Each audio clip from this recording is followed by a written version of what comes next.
Hello student, कैसे हैं आप सभी लोग। आज हम बीए थर्ड ईयर के फर्स्ट पेपर में एजुकेशन में नवाचार इनोवेशन के बारे में शिक्षण जो विधियां हैं उसमें प्रश्न बैंक के बारे में आपको बताएंगे। इससे पहले हमने कई सारे लेक्चर वीडियो जो इसी पर बनाए हैं शिक्षण विधियों पर, नवाचार में जो शिक्षण विधियां हैं, शिक्षण विधियों से क्या नवाचार आया है, क्या नया हुआ है, इन सब उन शिक्षण विधियों में क्या नवाचार हुआ है, ये हम इसके बाद हम प्रश्न बैंक के बारे में बताएंगे। प्रश्न बैंक क्या है? प्रश्न बैंक के निर्माण का उद्देश्य ये होता है जहां एक और प्रश्न पत्र निर्माता को प्रश्न तैयार करने तथा में सहायता देना है, वहीं साथ ही साथ अध्यापकों तथा छात्रों को शिक्षण अधिगम से सहयोग करना भी है। इसके बाद प्रश्न बैंक जो हैं वो निम्नलिखित हैं। जैसे पहला होगा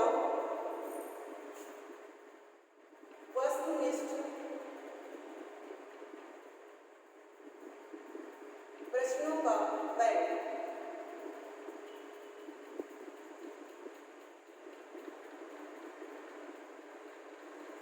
वस्तुनिष्ठ प्रश्नों का बैंक। वस्तुनिष्ठ प्रश्न कैसे होते हैं? वस्तुनिष्ठ प्रश्न में एक लाइन में उत्तर दिए होते हैं और छोटे छोटे होते हैं। जैसे 4 ऑप्शन दिए जाएं, 4 ऑप्शन में एक का उत्तर देना है, उसमें 4 में आपको एक सिलेक्ट करना है कि कौन सा राइट आंसर है। इस तरह से ये हमारा वस्तुनिष्ठ प्रश्न है। एक लाइन में भी उत्तर दिया जा सकता है जिसको अति लघु उत्तरीय कहते हैं, लेकिन वस्तुनिष्ठ प्रश्न में मोस्टली यही आते हैं कि 4 ऑप्शन उसमें उस क्वेश्चन में रख दिए जाते हैं और उस ऑप्शन में से एक ऑप्शन आपको सेलेक्ट करना रहता है जो राइट आंसर होगा। ये हमारा वस्तुनिष्ठ प्रश्नों का बैंक। इस तरह से प्रश्न बैंक जो होते हैं वो एक एग्ज़ाम के तहत वो पुस्तिका में पूरी तरह से बुकलेट तैयार की जाती है प्रश्न बैंक की। उसमें 50 क्वेश्चन, 100 क्वेश्चन, जो भी टारगेट रहता हो कि इतने सारे क्वेश्चन हमें रखने हैं और उन सब सिलेबस के अकॉर्डिंग उन प्रश्नों को रखा जाता है और उन प्रश्नों की जो बुकलेट होती है वो उसको दिया जाता है शिक्षार्थी को और तब वो प्रश्न को हल करके वो देता है। और इस तरह से उसमें जो होते हैं उसमें वस्तुनिष्ठ भी प्रश्न बैंक होती है और लिखित भी होती है, लघु उत्तरों का भी होता है, विस्तृत उत्तर प्रश्नों का भी होता है और मिश्रित प्रश्नों का भी बैंक होता है। ये 4 प्रकार के बैंक इन्होंने बताए हैं, जिसमें वस्तुनिष्ठ प्रश्नों का हमने आपको बताया कि उसमें 4 ऑप्शन होते हैं। 4 ऑप्शन में एक ऑप्शन सेलेक्ट करना होता है। एक ऑप्शन सेलेक्ट करने में वो जो राइट आंसर होता है वही हमारा उस प्रश्न का उत्तर होता है। इसके बाद दूसरा है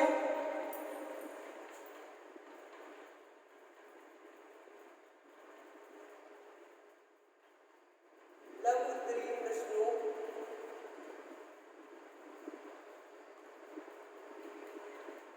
का बैंक। लघु उत्तरीय प्रश्नों का बैंक। अब इसमें वैसे तो विस्तृत उत्तरीय होता है, लघु उत्तरीय होता है, अति लघु उत्तरीय होता है जिसमें 1 लाइनर क्वेश्चन आते हैं, उसके आंसर देने होते हैं।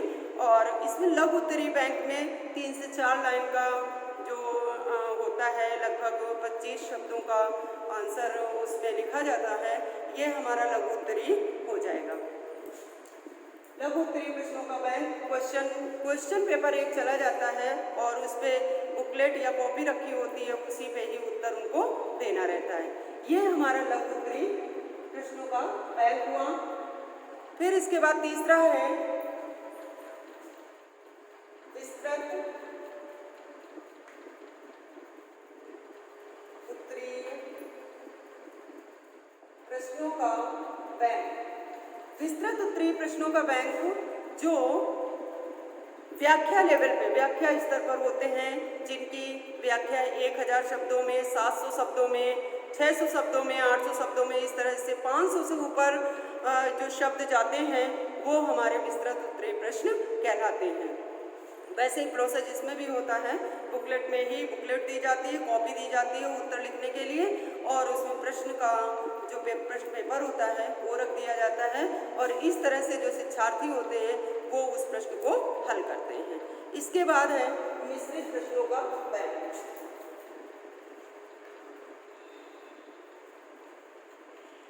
मिश्रित प्रश्नों का बैंक।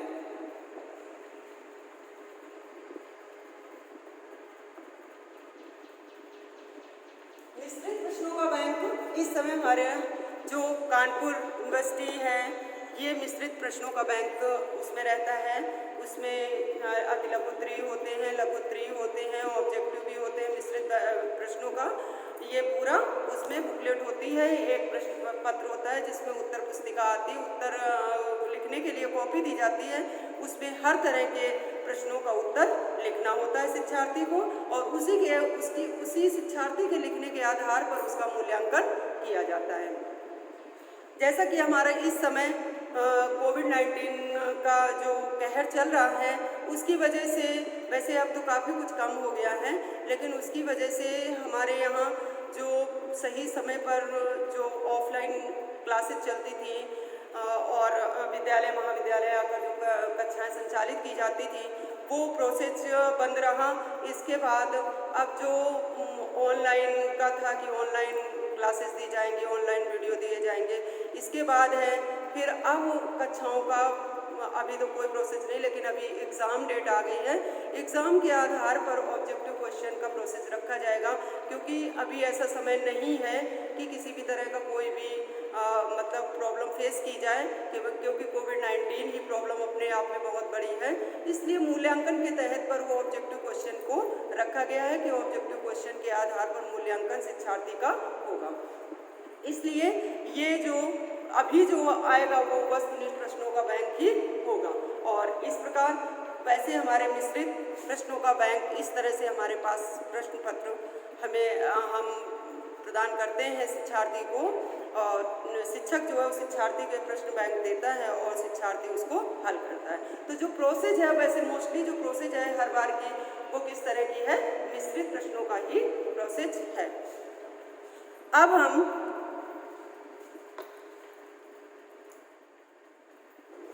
खुली पुस्तक परीक्षा के बारे में समझेंगे।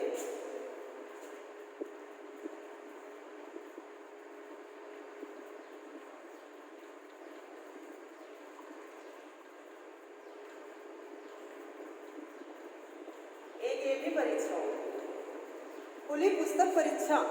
खुली पुस्तक परीक्षा में क्या रहता है, परीक्षा के समय पर जो शिक्षार्थी होता है वो पुस्तक अपने साथ लेकर जाता है, उस पुस्तक को ओपन करता है और अपने टेबल पे रखकर चेयर में बैठकर उस प्रश्नों को हल करता है। तो ये क्या हो गई, खुली पुस्तक परीक्षा। उसी पुस्तक से ही देखकर परीक्षा देता है, प्रश्नों को हल करता है, ये हमारी खुली पुस्तक परीक्षा हुई। अब हम देखेंगे सेमेस्टर प्रणाली।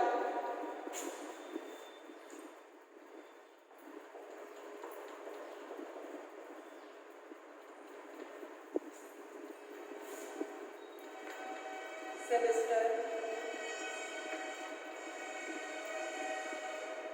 प्रणाली के लाभ।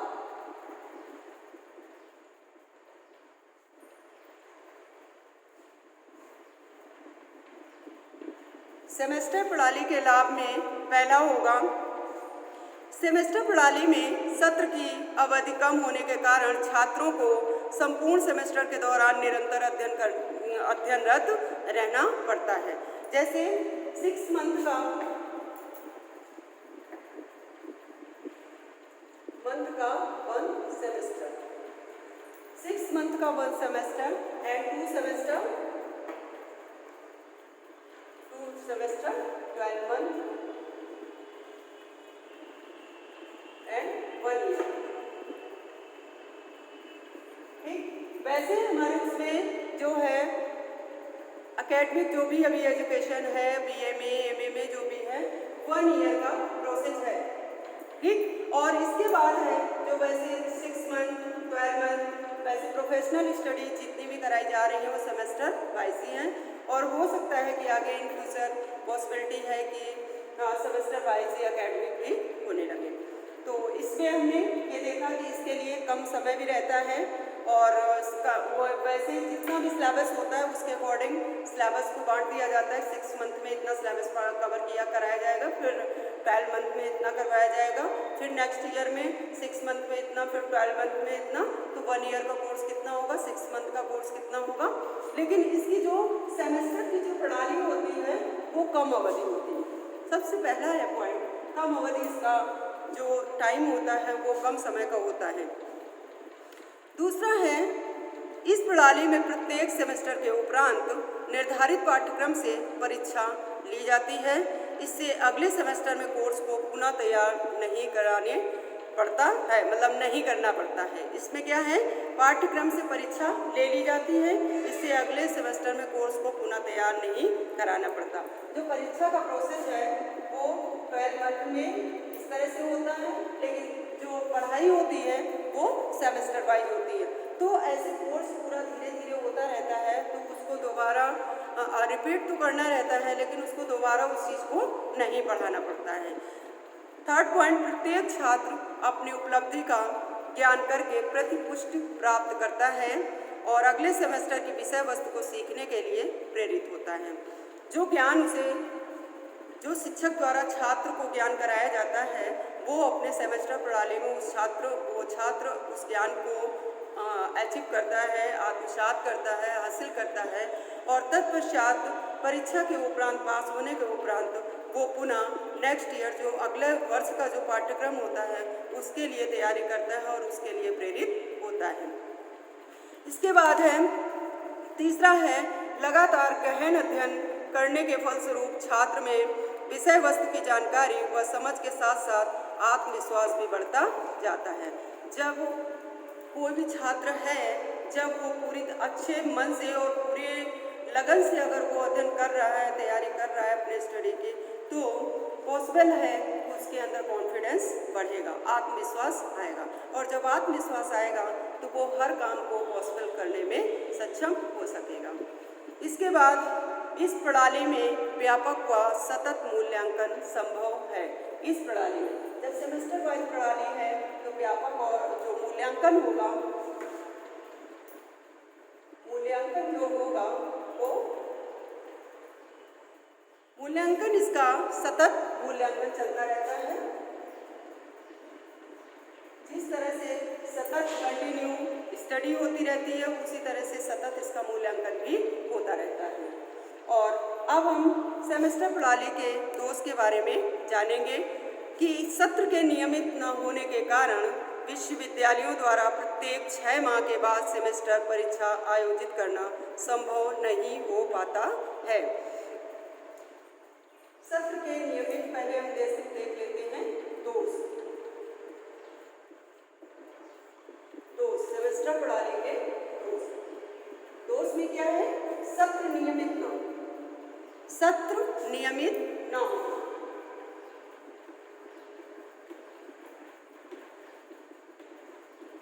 नियमित न हो पाना।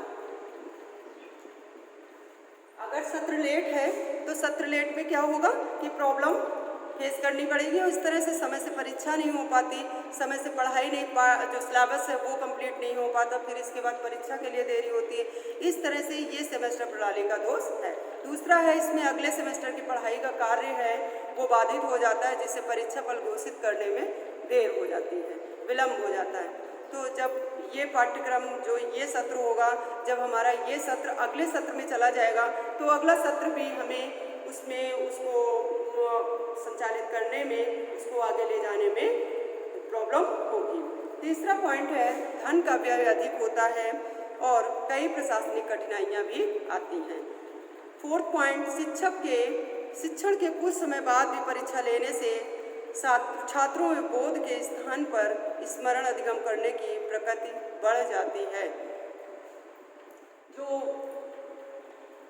बोध होना चाहिए, किसी भी चीज़ को अपने मस्तिष्क में बिठा लेना चाहिए, आत्मसात कर लेना चाहिए, वो चीज़ क्या हो जाती है, स्मरण शक्ति में कन्वर्ट हो जाती है, स्मरण शक्ति में बढ़ जाती है। जब समय अधिक मिलेगा, समय के आधार पर जब सत्र संचालित होगा समय पर, तो समय के आधार पर स्टडी भी होगी और स्टडी को आत्मसात किया जाएगा। लेकिन जब कम समय होगा तो कम समय में आत्मसात करने की जगह पर स्मरण शक्ति को बढ़ावा दिया जाता है।